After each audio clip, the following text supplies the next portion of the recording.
Hi, Alec. Hi, Angela. How are you? I'm doing great. How are you? I'm good. Thank you for joining me today.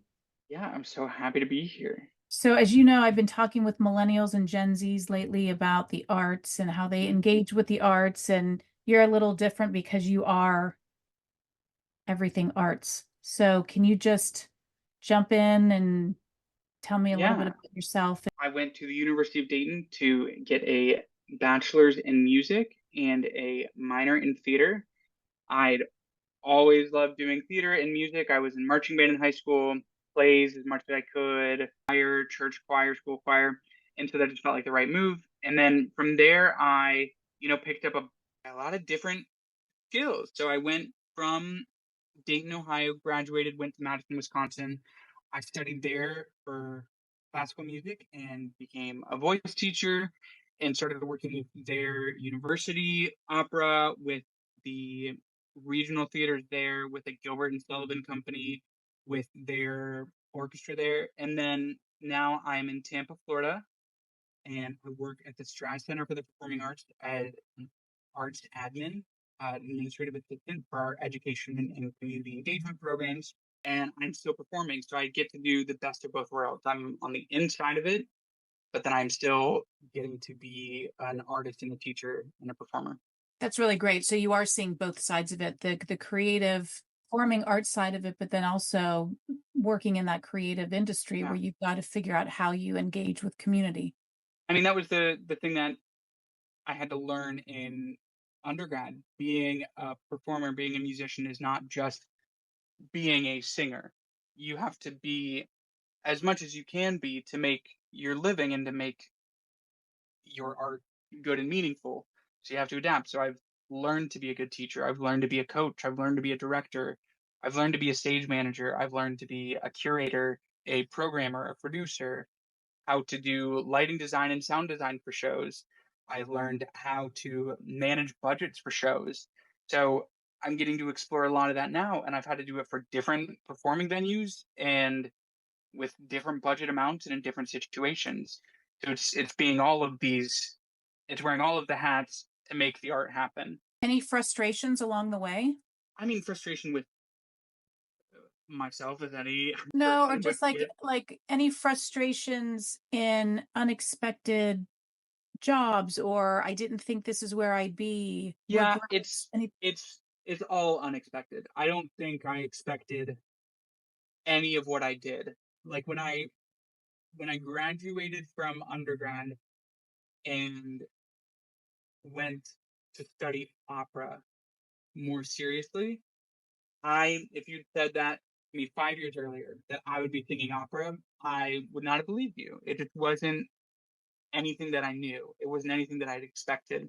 So I really got to a point where I just started embracing all of it and stopped defining myself as an opera singer or a musical theater singer or an actor or a vocalist or a teacher. I'm just all of those things. Okay, so that's a great Um, point. How would you define yourself then? I am I changes on the day. I'm a performer. I'm a And performer. and it sounds like you can adapt.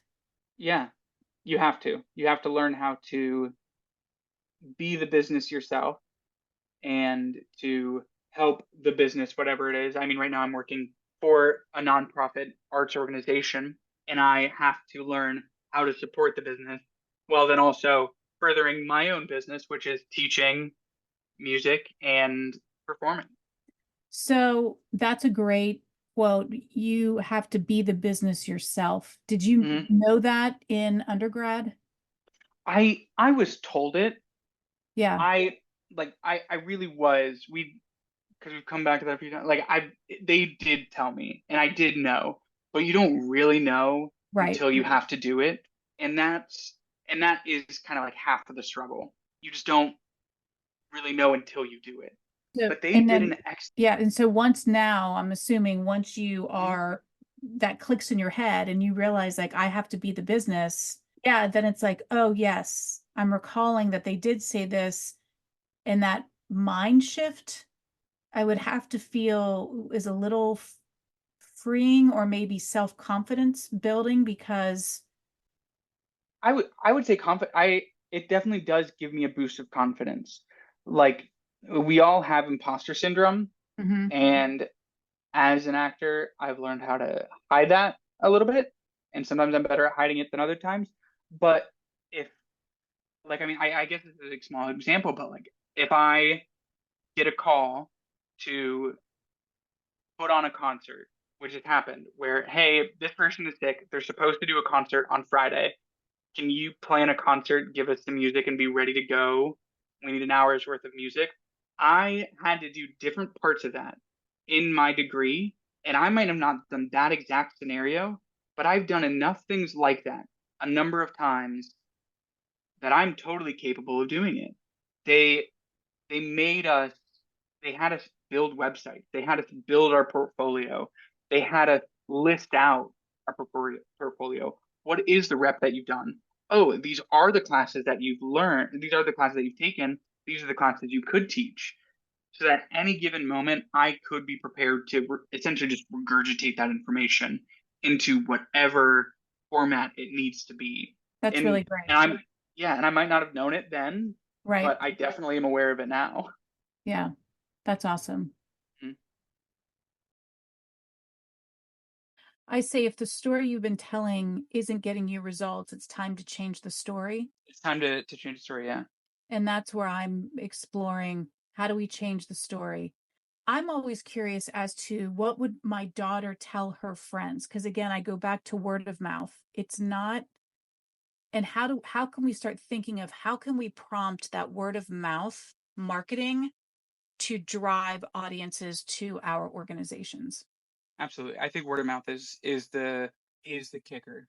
How can we invest more in the community, not just financially, but how can we get the community to see the value in what we're doing?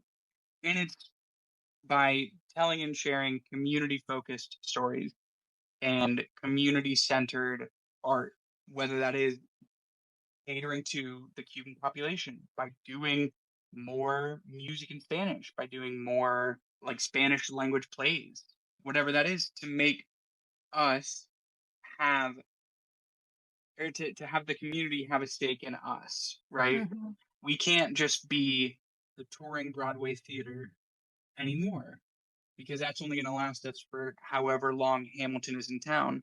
And then we have to wait until they come back or until Wicked comes in or until something else comes in. But if we are going to be sustainable, we have to be focused on the community and we have to make the community feel invested in us. That way, then they go to a show, they bring someone else in, and they keep bringing somebody else in the next time they go, like word of mouth. So I think that's where arts organizations have to start pivoting is what can they do with the area that they're in? Mhm.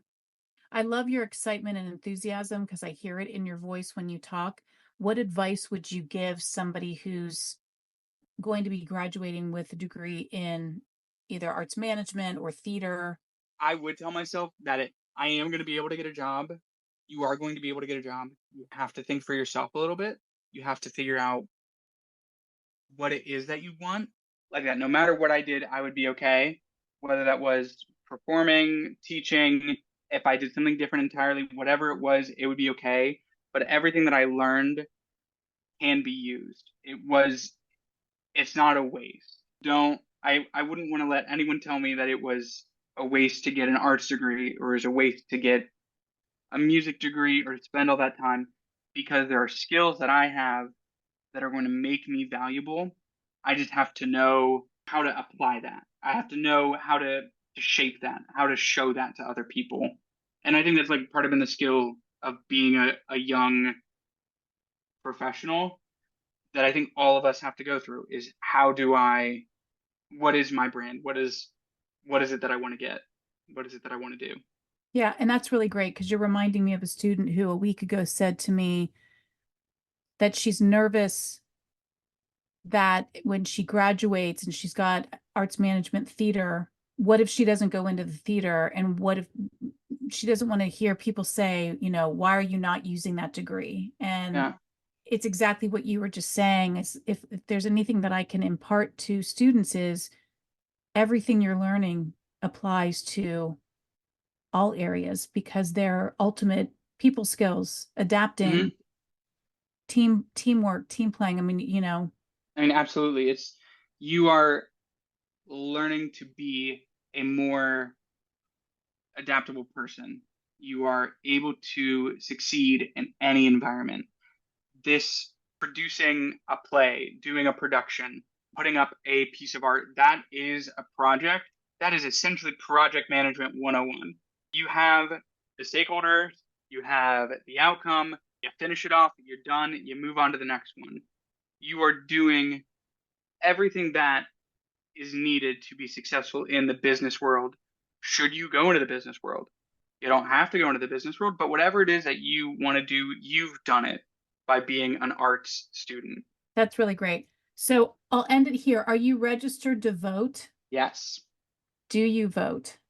Yes. And is it important for you? And I know this answer, but if, Mm. a candidate understood the value of the creative workforce and how important it is for strong, healthy communities, how important is that to you and investing in arts education and, I and mean, public funding? yeah, I mean, it's incredibly important. To me, it's on the level with like public health initiatives, and are we taking care of the environment? Like, are we, it's on the level of magnitude of anything else that is like humanity's destruction. I think without it, we are losing the thing that makes us human. Like without the land, we are losing our resources. I don't know. It's incredibly important, but it doesn't get as much of the limelight. It's not as hot button of an issue when it comes to politics, you know? But it matters, and it's finding the people that will listen to you. Yep. Yeah. And meet them where they are, right? Meet them where they are. Yeah, exactly. Everyone is different. It's all one of the things I've learned as an actor and a performer is that no one is one thing. No one is just good or bad. No one is just like a parent. No one is just one thing. And even though we might have different experiences as people, we are all still in this together, and we're not as different as our differences make us seem to be. And that's one of the hard things with politics nowadays is it's so dividing. It's so divisive. But it can't be. We have to collaborate. We have to work together. We are all on this big blue beautiful planet together. So we all have to find a way to work together and meet Yes. people where they are. Thank you, Alec. Of course. It's so good Had to fun. talk This was with fun. you. I'm It was great glad. It talking to was fun for you. me too. It was very inspirational and yeah.